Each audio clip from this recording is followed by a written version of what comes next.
19e pensée. On m'a souvent demandé ce que je voulais dire par conscience supérieure, ou ce que signifie pour moi le mot mystique. J'essaie de rester très simple. Je n'ai jamais cru que ces idées ne devaient être compliquées et ésotériques.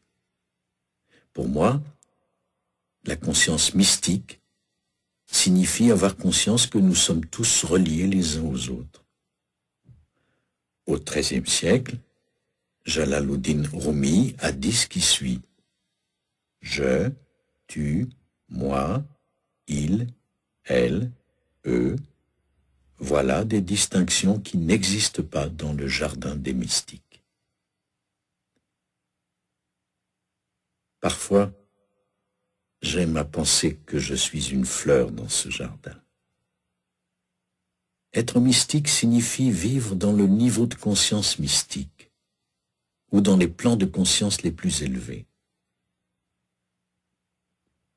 Vous transcendez en quelque sorte le monde de l'ego, et même le monde du groupe avec lequel vous vous étiez identifié, et vous êtes rendu dans cet endroit que John Donne a décrit au XVe siècle dans une méditation magnifique.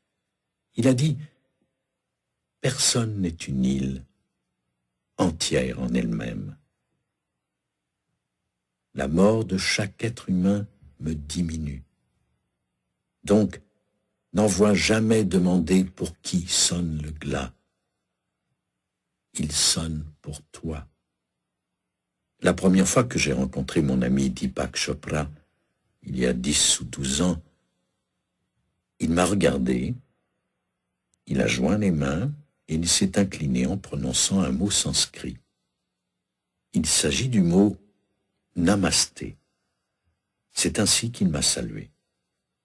Namasté signifie « Je célèbre en toi cet endroit où nous faisons tous un ».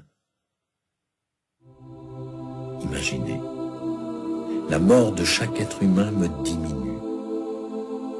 Personne n'est une île entière en elle-même. Je, tu, moi, il, elle, eux, voilà des distinctions qui n'existent pas quand on vit dans la conscience mystique. Lorsque vous vivez dans cet état de conscience le plus élevé, vous commencez à voir Dieu se déployer dans chaque personne que vous rencontrez. Vous ne voyez plus une forme, vous ne voyez plus un corps, vous ne voyez pas un accomplissement, vous ne voyez pas toutes ces acquisitions, vous ne voyez pas ces bijoux, vous ne voyez pas si cette personne est grande ou petite, vieille ou jeune, si elle est italienne ou juive ou japonaise ou africaine. Vous voyez Dieu qui se déploie dans cet esprit et vous reconnaissez que l'extérieur n'est rien de plus qu'une manifestation de cette divinité qui est en chacun de nous. Si tout le monde pouvait reconnaître que nous vivons sur une planète ronde, et que sur une planète ronde, il n'y a pas de meilleur côté, nous sommes tous reliés partout où nous allons. Si seulement nous pouvions vivre à un niveau de conscience mystique. Pour cela, nous devons commencer dans notre propre vie, dans notre propre famille, dans notre propre communauté, notre propre ville, notre propre pays, notre propre continent. Et avant longtemps, nous commencerons tous à voir que nous sommes tous reliés entre nous.